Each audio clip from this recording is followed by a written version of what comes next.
What is the difference between the Max-Q versions of NVIDIA's RTX 3060, 3070 and 3080 laptop GPUs in terms of gaming performance? With the introduction of RTX 3000 series graphics cards, NVIDIA has designed their high-end GPUs to be fitted into laptop systems with power limits ranging from 60 to 150 watts. The more wattage you can supply to the laptop, the more powerful it becomes, and this translates into more FPS in games. However, this comes as a trade-off, as more power and heat means a bigger chassis is required to cool down the system properly. Less power means less heat, and the GPU can be fitted into a thinner, more compact chassis. With the 3000 series, NVIDIA has decided to drop the Max-Q suffix from their marketing of the GPU, but instead enforce laptop manufacturers to list the power limits of the laptops in the specifications. Max-Q is a graphics card technology that allows NVIDIA's powerful graphics cards, which was previously designed for bulky gaming laptops, to fit inside a slimmer form factor such as the ROG Zephyrus G15. Max-Q graphics cards are generally slightly less powerful than their native counterparts, so you can expect slightly lower frame rates from a laptop running an RTX 3080 with lower power limit, compared to the standard edition. In this video, we will take a look at the difference between the lower-powered version of RTX 3060, 3070 and RTX 3080 in terms of gaming performance, and how much you would actually gain when moving through the different GPU tiers. Before you watch the results, it takes me a tremendous amount of time, money and effort to make these videos.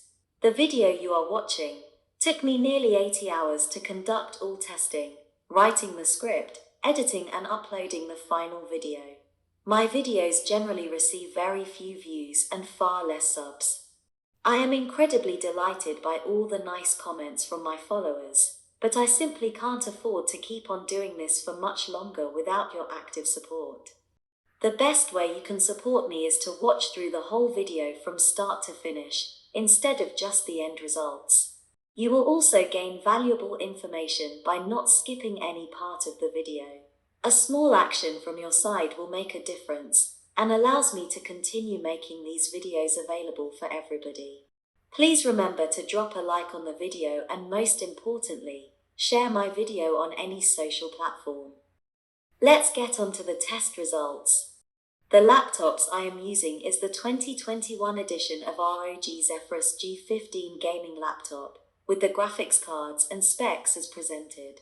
Unfortunately, I couldn't find 3 identical laptops with the exact same CPU configuration, so I ended up getting 2 different CPU variants. However, as I have shown before, the difference between the R7 and the R9 CPU is really minimal, and can be measured to just 4% in favor of the R9. In practical gaming, this makes little to no difference to your average FPS. As usual, all games are tested using the native laptop screen and the game's benchmark tool at 1080p and highest settings possible, with VSync disabled. Turbo mode for the Zephyrus G15 was enabled during all benchmark tests.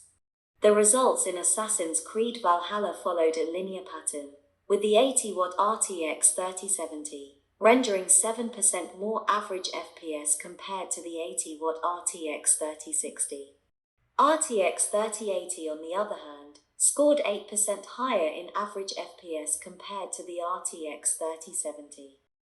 In Gears 5, the relative difference was 11% between the 3070 and 3060, and 8% between the 3080 to the 3070.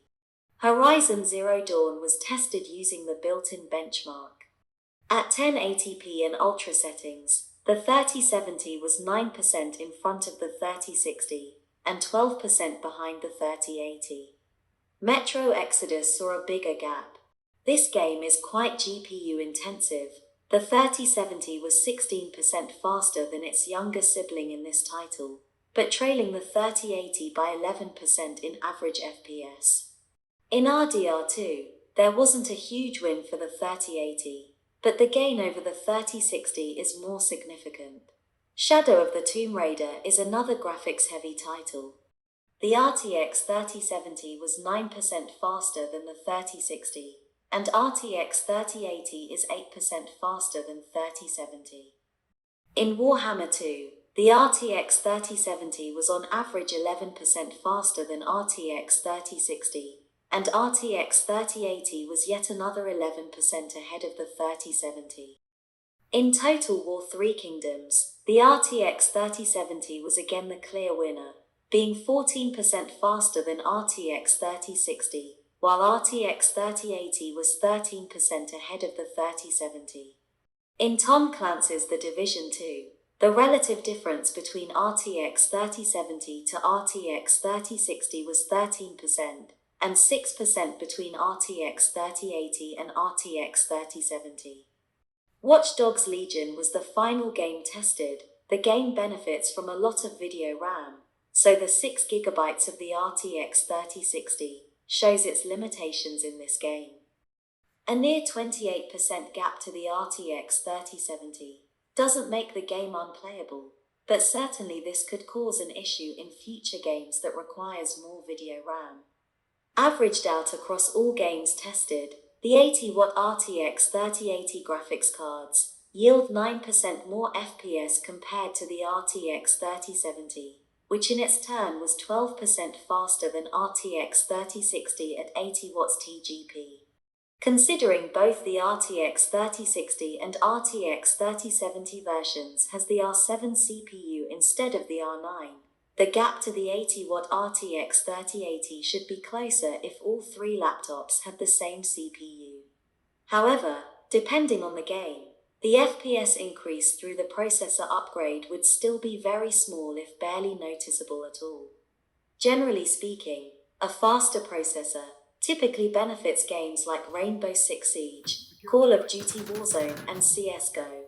These titles would hit above 100 FPS with the RTX 3060, so a couple of extra FPS would hardly make any difference. My recommendation is simple. Given the RTX 3070 version has 100W of dedicated TGP and 8GB of video RAM, same as the RTX 3080, this card should be a bit more future-proof compared to the 3060. RTX 3080 laptops typically comes with 32GB of memory installed. Unless you are doing something that requires a lot of RAM, for most other tasks including gaming, should be sufficient with 16GB of RAM. Factor in pricing, the 80W RTX 3060, at the base MSRP of $1,499, or the 80W RTX 3070, originally listed at $1,799, are the best choices for the Zephyrus G15. The sweet spot configuration would have to be the RTX 3070 version, with 1TB of SSD and 16GB of RAM. Apart from the 2GB extra video RAM compared to the RTX 3060, the RTX 3070 also performs better in games featuring ray tracing. As for other laptops with Max-Q GPUs, given that everything else is equivalent, the price increase from RTX 3070 to the RTX 3080 laptop GPU should not be more than 15 to 20% of the total MSRP at most. Between the RTX 3070 and RTX 3060, the price gap ratio should stay within 15% if you wish to maximize your dollars.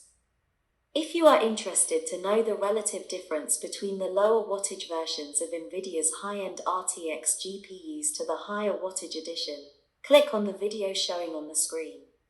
Take care, and I hope to see you again in another video.